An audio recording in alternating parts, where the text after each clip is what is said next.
দুনিয়া কিন্তু থাকে না। আজ রাত যার বাসর ঘর তারও ভোর হবে, আজ রাত যার জেলখানা ফাঁসির রাত তার রাতও কি হয়ে যাবে? মদের আড্ডায় যে তারও ভোর হয়। আর আপনার হসপিটালে ব্যথায় যে কাতরায় তার রাতও কি হয়ে যায়? শেষ হয়ে যায়। দুনিয়া থাকে না, দুনিয়া ধোকা। দুনিয়া কি বলেন না? দুনিয়া ধোকা। দুনিয়া বড় স্বার্থপর, কাউরে থাকতে দেয়, কাউরে কাউরে। বাপ আমার থাকতে চায়, থাকতে দেয়। আমার দাদাও থাকতে চাইছে, থাকতে দেয়। ধাক্কা দিয়া দিয়া ফেলাই দিছে। সুঠাম সুঠাম মানুষ, তাগড়া তাগড়া মানুষ, নওজোয়ানকে এক এক ধাক্কা দিয়ে দিয়া দুনিয়া কবরে পাঠাই দিছে। যা, আল্লাহ তাআলা আমাদেরকে বুঝ দান করে। অতএব আমার ভাই, ফিকির মূলত ফিকির। আমরা মুসলমান, আমার কথা রাগ হইয়েন না, আমি আবেগে বলছি, মহব্বতে বলছি। যারা দাড়ি ক্লিন শেভ করেন, দাড়ি কাটেন, তাদের কাছে আমার অনুরোধ, আপনি আরেকবার ভাবেন কেন কাটতেছেন।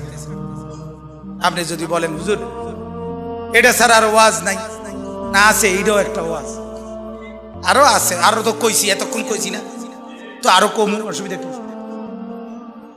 কথা বুঝেন নাই? আল্লাহ তাআলা আমাদেরকে বুঝার তৌফিক দেন। তাহলে মূল ফিকির হলো মৃত্যু। তো বলতেছিলাম, ওই কথাটা শেষ হয় নাই।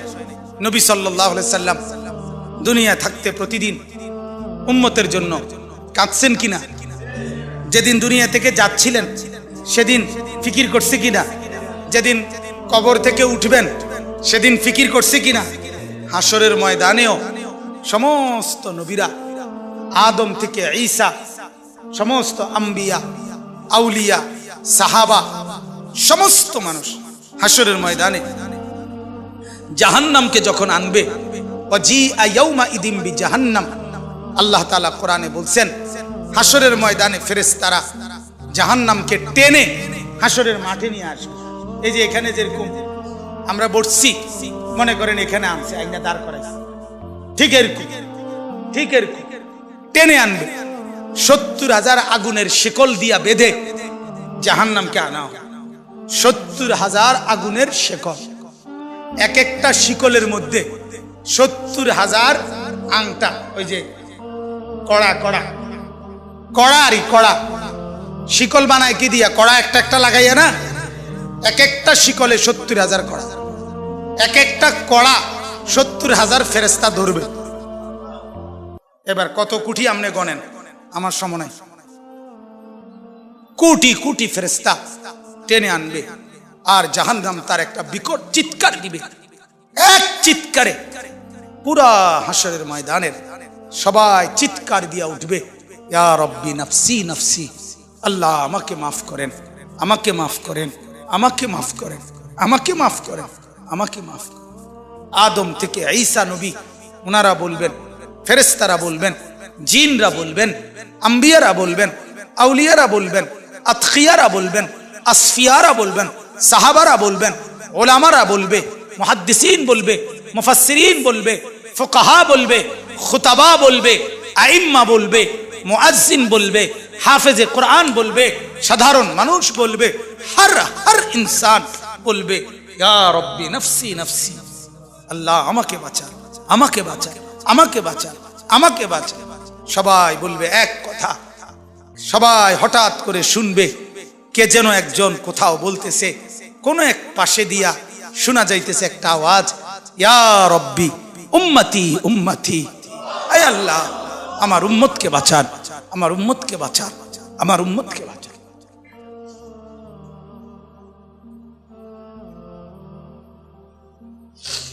আল্লাহ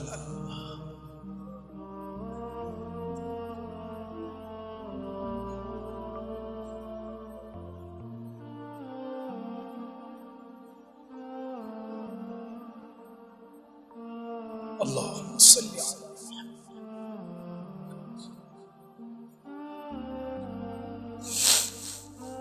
তো তিনি কে বলেন? যিনি একজন শুধু বলবেন আয় আল্লাহ আমার উম্মতকে বাঁচান, তিনি কে বলেন? মুহাম্মদ রাসূল।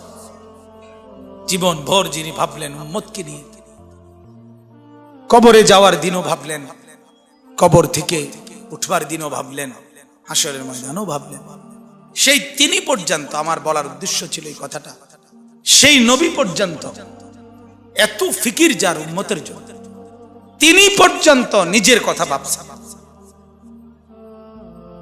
এই কথাটা লেগে এতটি কথা কইছে, নিজের ফিকির, ইসলাহে নফস, ফিকিরে নফস,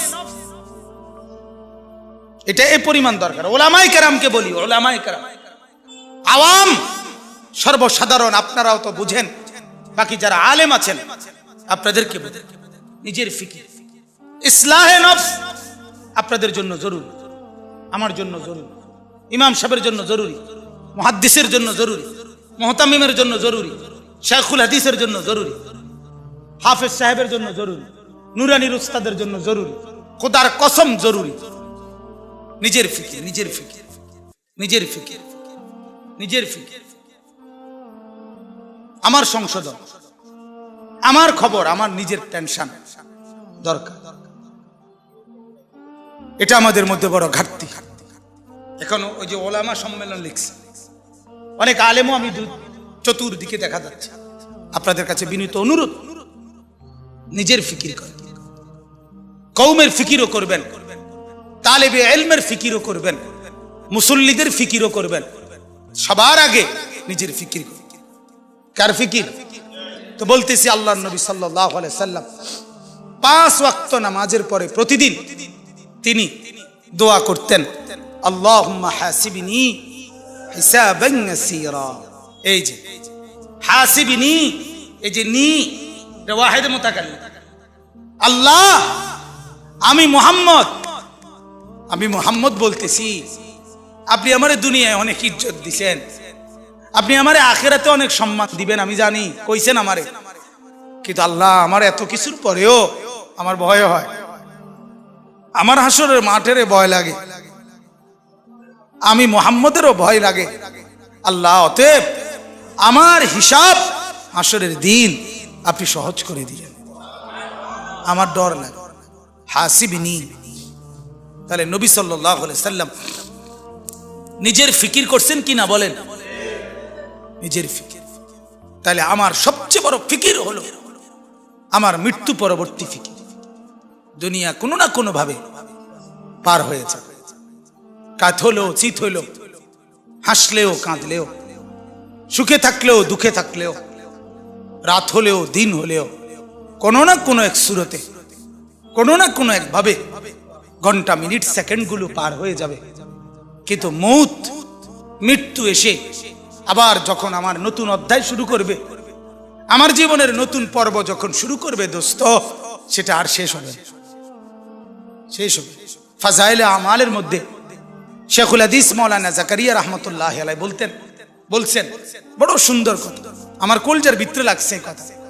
উনি বলছে, হে দুনিয়ার ভাইয়েরা, দুনিয়ার সর্বোচ্চ বিপদ, সর্বোচ্চ অসুখ, সর্বোচ্চ যন্ত্রণা, মনে করেন সর্বোচ্চ ভয়ঙ্কর ক্যান্সার, এটাও যদি হয়, তিনি বলেন সেটারও তো একটা সমাপ্তি আছে, যে মৃত্যু হবে, আর মৃত্যু হইলে এটার সমাপ্তি শেষ, ঠিক কিনা বলেন না? আগুনে দুনিয়ায় যে জ্বলে গেছে, একেবারে আগুন লেগে গেছে যার শরীরে, তার চিৎকার, তার কষ্টেরও তো একটা সমাপ্তি আছে, যে কিছুক্ষণ পরে কি হয়ে যাবে? মৃত্যু হয়ে যাবে। শেখুল হাদিস মাওলানা জাকারিয়া রাহমাতুল্লাহ বলে, কিন্তু আখিরাত আর পরকাল, কবর আর হাসরের জাহান্নামের কষ্ট, যন্ত্রণা, দুঃখ আর মুসিবত মেরে মোহতারাম যখন শুরু হবে, সেটা আর কোনোদিন মৃত্যুর মাধ্যমেও শেষ হবে না।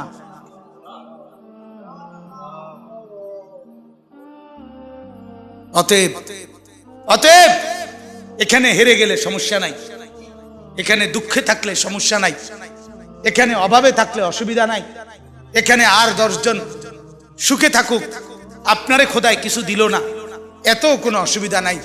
কিন্তু মৃত্যু নামের যখন আমার আসবে, এরপরে যেই অংশ শুরু হবে, সেখানে যদি আমি কামিয়াব হইতে পারি, সেখানে যদি আমি সফল হতে পারি, সেখানে যদি আমি মাফ পাইতে পারি, ওটাই আমার আসল সফলতা, ওটাই আমার আসল কামিয়াবি। ঠিক কিনা বলেন? ফারুক আয়াম টিভি। ফারুক আয়াম টিভি, হক্কানি ওলামাদের আগামীর পথ চলা।